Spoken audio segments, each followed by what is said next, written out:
వి gold trusted gold buyers తాకట్టులో ఉన్న బంగారాన్ని విడిపించి ఈ రోజు ఉన్న మార్కెట్ ధరకే కొనబడును. మరిన్ని వివరాలకు సంప్రదించండి 7771077720. అంతర్జాతీయ యోగా దినోత్సవం సందర్భంగా ఏదైతే నిన్నటి రోజున గిన్నిస్ బుక్ ఆఫ్ వరల్డ్ రికార్డులో 2 రికార్డులను నమోదు చేసినటువంటి సందర్భంగా సహకరించినటువంటి కదిరి నియోజకవర్గ యోగాంధ్ర పార్టిసిపెంట్స్ అందరికీ కూడా మీ ద్వారా మనస్ఫూర్తిగా ధన్యవాదాలు తెలుపుతాను. అధికారులు కావచ్చు, అనధికారులు కావచ్చు, ప్రజలు కావచ్చు, విద్యార్థులు కావచ్చు, విద్యార్థినులు కావచ్చు, పాత్రికేయ మిత్రులు కావచ్చు, పోలీసు వారు కావచ్చు, ఇతరత్ర సిబ్బంది కావచ్చు.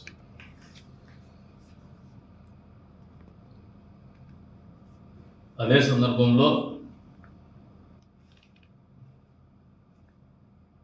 యోగాంధ్ర సందర్భంగా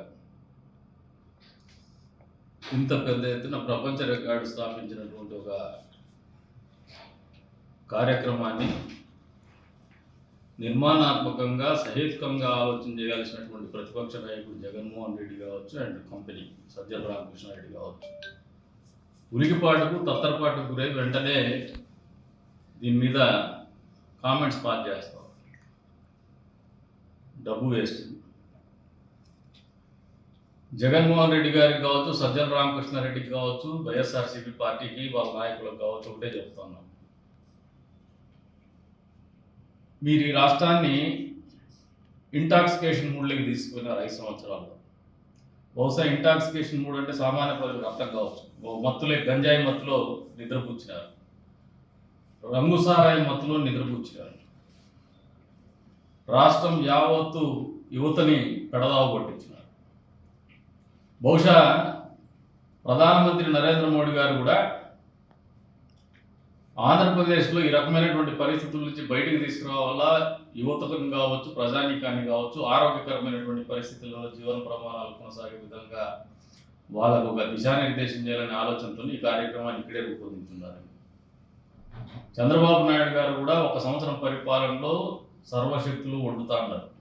గంజాయి ముక్త రాష్ట్రంగా ఈ రాష్ట్రాన్ని తీర్చిదిద్దాలని చెప్పేసి దీని రూట్స్లో అంతా మీరే ఉన్నారు జగన్మోహన్ రెడ్డి గారు. ఇప్పుడిప్పుడే సిట్లో మొదలైంది మీ సారాయ వ్యాపారం, అక్రమ సారాయ వ్యాపారం, రంగు సారాయ వ్యాపారం. మూలాలంతా మీ తాడేపల్లి ఇంటికే చేరుతా ఉన్నాయి. భవిష్యత్తులో ఇవి ఏ పరిస్థితులకు దారితీస్తాయో. ప్రజల ఆరోగ్యాలతో మీరు ఆడుకున్నారు మీ స్వలాభం కోసం, మీ సారాయ వ్యాపారం కోసం, మీ గంజాయి వ్యాపారం కోసం. 75 కోట్లు ఖర్చు పెట్టి ప్రజల్లో ఒక అవగాహన కార్యక్రమం కావచ్చు, ఈ ప్రపంచానికి భారతదేశ సాంప్రదాయం, సంస్కృతి, నాగరికత గురించి, ఆరోగ్యాన్ని కాపాడుకునే పరిస్థితుల గురించి తెలియజెప్పేటువంటి ఒక కార్యక్రమంకి 75 కోట్లు ఖర్చు పెడితే దుర్వినియోగం చేస్తారని మాట్లాడుతున్నారు. మీకు ఇంకా మొత్తం వదలకపోగా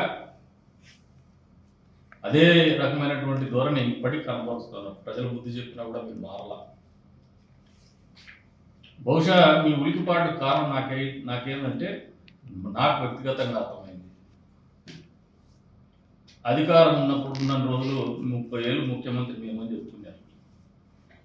చంద్రబాబు నాయుడు వయసు అయిపోయింది, ముసలోడని చెప్పుకున్నారు. మీరు 51 సంవత్సరాల వయసు వచ్చింది. 30 ఏళ్ళకి మీకు 81 వస్తాయి.